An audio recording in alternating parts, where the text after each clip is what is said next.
from the Lima News from the year 1988. Pro bowlers provide advice during clinic at 20th Century. It's the little things, sometimes unnoticeable to the bowler himself, that can make a difference.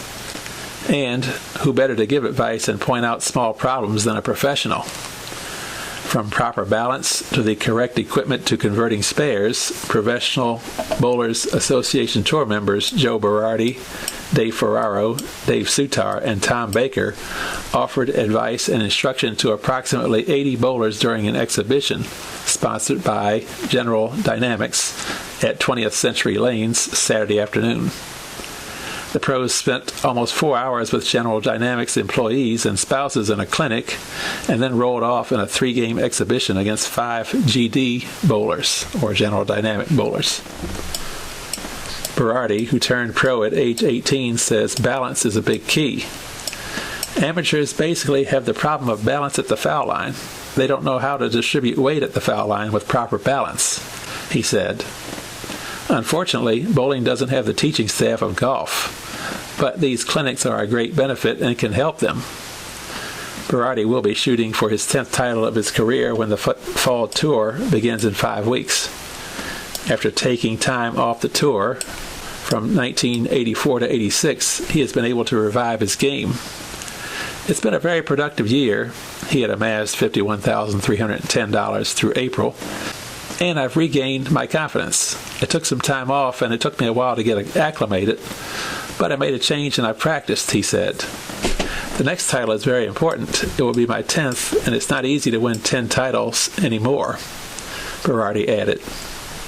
Sutar spoke about the importance of the slide and an easier method for bowlers who hook the ball to make corner pin spares. A lot of the bowlers today don't bend their knees and they don't slide. They don't continue on with their follow-through because they stand up, Sutar, who has been on the PBA Tour since 1961, pointed out. I showed some guys how to straighten out their ball to make corner spares. It's hard for people who hook the ball to make those corner spares, the veteran continued. So you can use a harder ball, one that doesn't hook much, or you can release the ball differently to make it go straighter. Sutar also mentioned his excitement for the PBA Seniors Tour.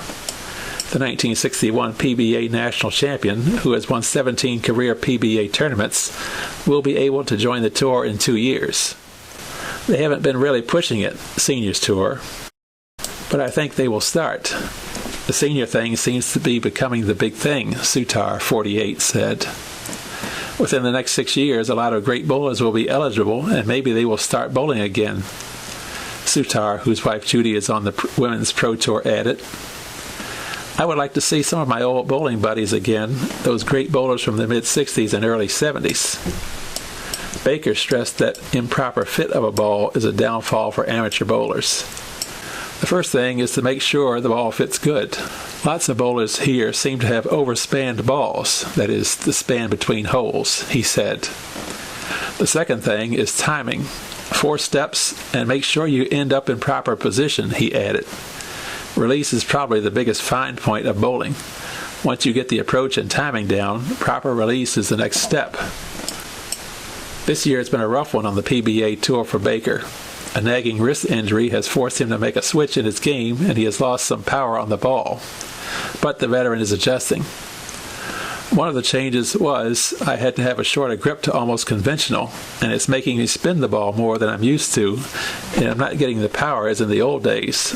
Baker, whose last tournament win came in 1986 in the Kodak Invitational, explained, I'm leaving lots of weak 10s due to the loss of power. My accuracy and timing are good, but I can't get the strike when I need to. Ferraro, who currently stands 9th on the money list with earnings of $84,000, said the key to his career was notching the first tournament win. He has Ohio connections in his first 2 tournament wins, a first place in the Budweiser Classic in Columbus in 1986, and a top spot in the Miller Lite Open in Cleveland in 1987. Before I won, I had a confidence problem. You feel kind of inferior until you win. It's a big learning experience, he admitted. Now I have confidence that I can win. In the exhibition, the pros, along with GD General Dynamics teammate Bob Miller, rolled a 3-game series unofficial record at 20th Century of 37.06. Berardi recorded a 718 series, 300, 187, 231. Ferraro shot a 768, 223, 287, 258. Baker finished with a 750, 279, 212, 259. Sutar rolled the top series with a 774, 240, 268, 258. And Miller had a 696, 219, 253, 224. The top official 3-game series at 20th Century is 35-11, recorded in 1979. The GD team ended up with a 31-04. The bowlers for the squad included Dave Fultz, 636 score he rolled, Ron Perrine, 593, Denny Nittel, 698, Carl Back, 598, Carl Schwartz, 388 for 2 games, and Rick Inez, 191 for 1 game.